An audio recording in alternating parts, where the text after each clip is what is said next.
Breaking news చూస్తున్నాం. GHMC council meeting వాడి వేడిగా జరిగింది. మేయర్ గద్వాల్ విజయలక్ష్మి అధ్యక్షతన ప్రారంభమైన ఈ సమావేశంలో బీజేపీ కార్పొరేటర్లు పలు సమస్యలపై అధికారులను ప్రశ్నించారు. ఇతర శాఖల నుంచి జీహెచ్ఎంసీలోకి డిప్యూటేషన్లపై వచ్చిన అధికారులను వెంటనే బయటికి పంపించాలని బీజేపీ డిమాండ్ చేసింది. ఆ తర్వాత ఎంఐఎం కార్పొరేటర్లు మాట్లాడుతూ నగరంలోని సమస్యలను మేయర్ దృష్టికి తీసుకొచ్చారు.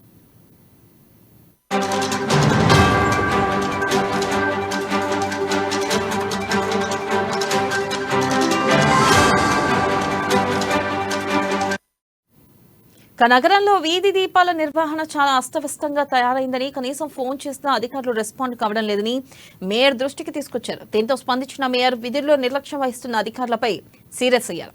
జీహెచ్ఎంసీ అభివృద్ధి కోసం పనిచేసే అధికారులే ఇక్కడ ఉండాలని స్పష్టం చేశారు.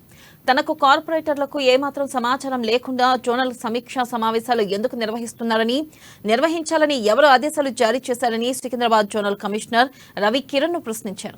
అలాంటి సమావేశంలో పౌరసేవ నిర్వహణలపై నిర్వహిస్తే ఫలితాలు బాగుంటాయని మేయర్ సూచించారు.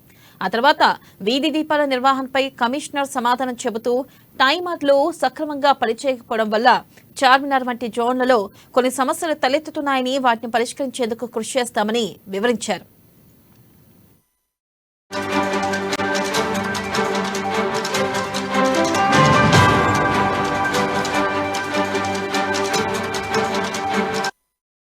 బ్రేకింగ్ న్యూస్ చూస్తున్నాం. జీహెచ్ఎంసీ కౌన్సిల్ మీటింగ్ వాడివేడిగా జరిగింది. మేయర్ గద్వాల్ విజయలక్ష్మి అధ్యక్షతన ప్రారంభమైన ఈ సమావేశంలో బీజేపీ కార్పొరేటర్లు పలు సమస్యలపై అధికారులను ప్రశ్నించారు.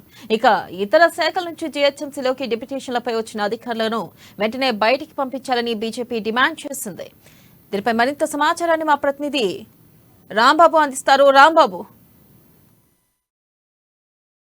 వెన్నెల జీహెచ్ఎంసీ సమావేశం రసాభాసగా మారింది. ఉదయం ప్రారంభమైనటువంటి మేయర్ గద్వాల విజయలక్ష్మి అనే అధ్యక్షత ప్రారంభమైనటువంటి ఈ యొక్క సమావేశం అయితే ఇటు గందరగోళ వాతావరణం ఏర్పడ్డది. ఇటు గతంలో ఫిక్స్డ్ డిపాజిట్లు ఉండే, ఈరోజు మాత్రం అప్పుల పాలని చెప్పేసి మొత్తం అప్పులు పెరిగిపోయాయని చెప్పేసి దీనికి గల కారణం బీఆర్ఎస్ గతంలో ఉన్నటువంటి బీఆర్ఎస్ సర్కార్ వైఫల్యం అని చెప్పేసి వాళ్ళైతే ఆరోపణ చేయడం జరిగింది. దీంతో బీఆర్ఎస్ కార్పొరేటర్లకు ఇతర కాంగ్రెస్ బీజేపీ కార్పొరేటర్లకు మధ్య వాగ్వాదం చోటు చేసుకుంది. మొత్తానికైతే దీనికి సంబంధించి ఈ యొక్క మొత్తం పాపానికి వాళ్ళే కారణం అని చెప్పేసి అధికారులు కూడా సరైన రీతిలో స్పందించడం లేదని చెప్పేసి అధికారులను కొంతమంది డిప్యూటేషన్ మీద వచ్చారని చెప్పేసి డిప్యూటేషన్ మీద వచ్చినటువంటి వాళ్ళందరినీ కూడా వెంటనే మార్చాల్సినటువంటి అవసరం ఉందని చెప్పేసి వారు ఆందోళన వ్యక్తం చేశారు. ఇప్పటికే డిప్యూటేషన్ పైన ఇటు సెక్రటేరియట్లో కూడా దీనికి సంబంధించి ప్రభుత్వం కూడా డిప్యూటేషన్ మీద ఎవరెవరు ఉన్నారని చెప్పేసి దాన్ని సేకరించేటువంటి పనిలో పడి దానికి సంబంధించి ఇప్పటికే సిఎస్ శాంతికుమార్ కూడా డిప్యూటేషన్ల మీద వచ్చినటువంటి వాళ్ళు 1049 మంది ఉన్నట్టు కూడా గుర్తించినటువంటి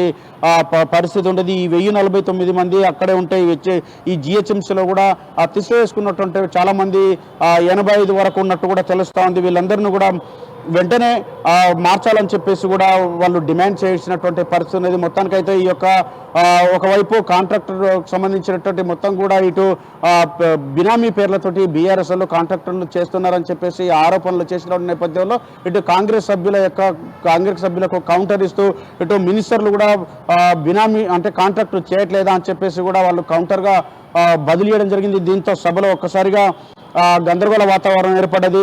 దీంతో ఇటు సమావేశం అయితే రేపు 10 గంటలకైతే వాయిదా వేయడం జరిగింది. మొత్తానికైతే ఇటు కమిషన్ల పేరుతోటి కకృతులు పడుతున్నటువంటి అధికారులు, అదేవిధంగా కొంతమంది 100 కోట్ల రూపాయలు సంపాదించారని చెప్పేసి కొంతమంది తన వ్యక్తిగత ట్యాక్స్ను వసూలు చేస్తున్నారని చెప్పేసి వ్యక్తిగత ట్యాక్స్ దానిపైన వివాదం చెలరేగింది. దీంతో మొత్తానికైతే జిహెచ్ఎంసీ సమావేశంలో ఇటు కాంగ్రెస్ బీజేపీ సభ్యులు అదేవిధంగా బీఆర్ఎస్ సభ్యులకు మధ్యనైతే వాగ్వాదం చోటు చేసుకుంది.